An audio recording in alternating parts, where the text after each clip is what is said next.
We are standing here right behind me, the Peace Palace, and today we're going to talk about some peace. And people ask me to do this in front of the Peace Palace.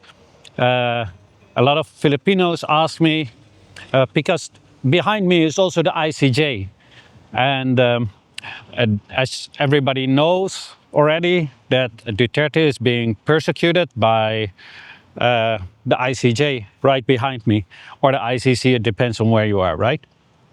Anyway, we're going to talk about peace. What exactly is peace? Well, one thing what peace isn't is what mainly NATO states are trying to make you believe. Peace is a force of strength.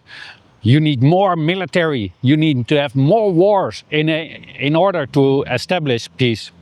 That is a load of BS. Before you go any further, please smash that like right now, subscribe, and also comment your thoughts below. Thank you. You do not create peace through wars. What you create is more war, hatred, misunderstanding, and revolutions, destabilizations, etc. And a lot of people feeling bad and hurt for obvious reasons.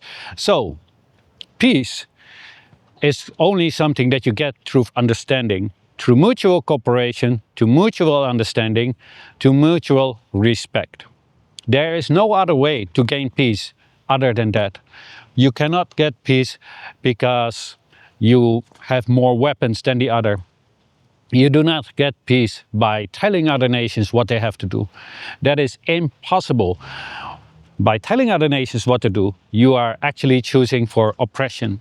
Because of oppression, you will get revolutions, civil wars, etc. There's no way there is peace under oppression. And this whole institution behind us is all about oppression. It is not there for truly justification. It is not there to protect the civilians of any country. It is there to persecute other people. Whether the people that are being persecuted are guilty of crimes or not, we can safely assume that they are having their thumb on the scale of justitia, how do you call it? The woman with the skills from justice, right? Definitely. And the reason why is if they were not biased, all of the American presidents would be right there in a cell awaiting trial. It's not happening. It is extremely discriminatory. It's a tool to persecute, doing political persecution for mainly the NATO states. I'm very surprised to see, and also happily to see, that the people that are committing certain crimes in the country with the blue and white are finally getting persecuted by this institution. But other than that, they've never gone after the criminals that started the Iraq war, Libya, Serbia, Afghanistan, etc. They've never ever went after them, not even tried to. And therefore you can safely assume that they are biased. Whether you agree, whether Duterte is there for whatever crimes he is there, whether he committed them, yes or no, I don't know. I am not from the Philippines. And frankly, you know, these are the kind of things that their own country should be doing. And I think according to the law, international law, it also should be first like that. And only if they cannot do it themselves, then this sort of justice court should be applied. So I don't know much about the case, and I think that is also an internal affair of the Philippines. And I think a lot of people in the Philippines also think that this is political persecution, and it's very hard to blame them to even think like that, especially since the time that it happened just right before campaigning for elections, etc. Right? Anyway, I hope everybody can understand now that peace does not come through weapons. It is coming through cooperation with each other. The more you cooperate with each other, the less chances that you want to have a war with them. Peace cannot come through domination, that you want to dominate. If there's a force that wants to dominate, it's going to create wars. It is not going to bring peace. So everything what the West is trying to tell you, the collective West, is just fake. They're trying to brainwash you into thinking that we need to have more weapons. What happens when you have more weapons?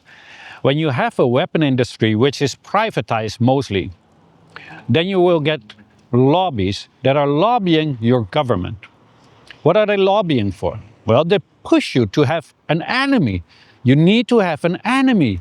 Why do they need to have an enemy? Because if they have enemies, then they can sell their weapons. If they don't have an enemy, then they cannot sell the weapons. Now you also have the stakeholders. Those are the really, really scary ones, because they earning on stocks going up.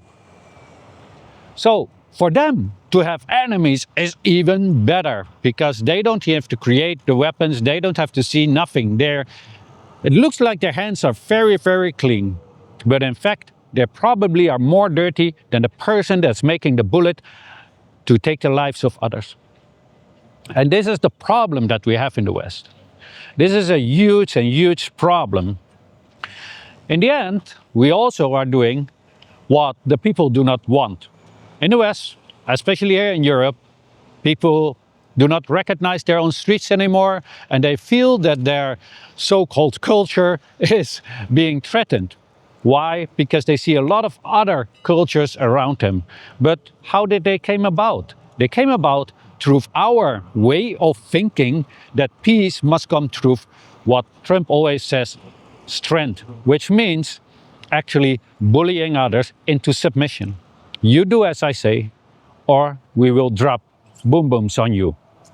This is what they mean with peace through strength. There's no way that you can tell me that that is the way and or the road to peace. Let me know what you all think of this in the comment section, but please keep it respectful. We're not uncivilized barbarians, unlike some people that might.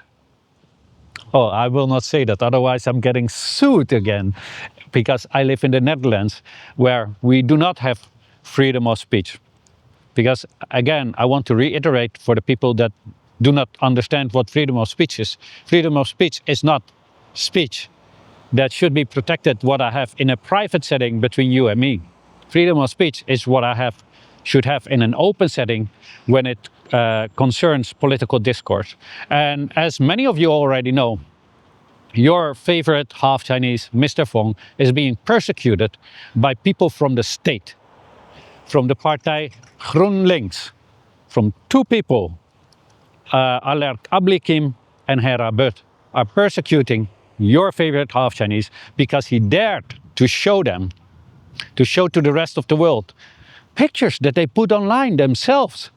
Only Mr. Fong gave the proper context of the certain flag that this person was waving and voiced his concerns about a certain infiltration that might be infiltrating our government. And that was enough to start a persecution against your favorite half Chinese, Mr. Fong. Anyway, if you don't understand what I'm talking about, the video will be listed below, and then you can watch it and let me know what you all think of this. Anyway, have a great day. I hope you all will follow the video. This was your favorite half Chinese, and as always, have a great day. I also hope that the people that asked me to do a video in front of the Peace Palace will also be very happy now that I granted your wish. Have a great day all.